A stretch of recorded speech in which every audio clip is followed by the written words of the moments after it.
Sveiki visi. Taigi naujiena Lietuvoje, naujas keturračio modelis, madas, litrinis, 1000 kubinių centimetrų. Gražus dizainas, smagus modeliukas, važiuoja ganėtinai neblogai.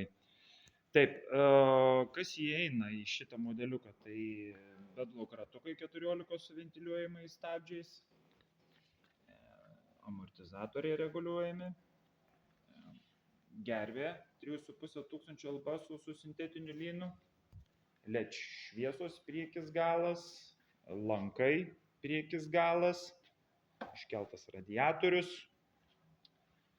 rankų apsaugas, LCD ekranėlis, dvivietis, keleivio atlošas, daiktadėžė, sparnų praplatinimai, kablys, dugno apsauga, jau ganėtinai storesnė negu kai būdavo prieš tai modeliukuose. Ir aišku, daiktadėžės vieta.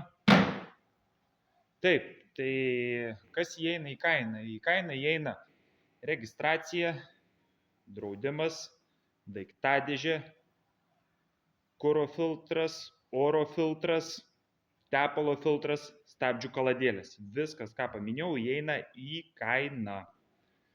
Šiai dienai šis modeliukas kainuoja 10 590. Tokia kaina jo yra.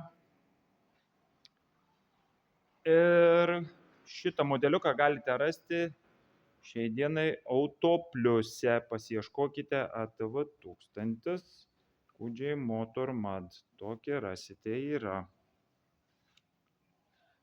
Dar paminėsiu, kad šitas modelis turi Kudžiai Motors variklį, 65 kW,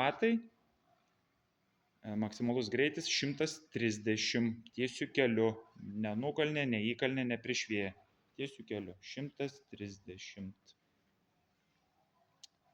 Ir dėja mes su juo šiandien atsisveikinsim, jis jau išvažiuoja į naujus namus, kliento prašymu buvo priregistruotas, nuimtas ribotuvas.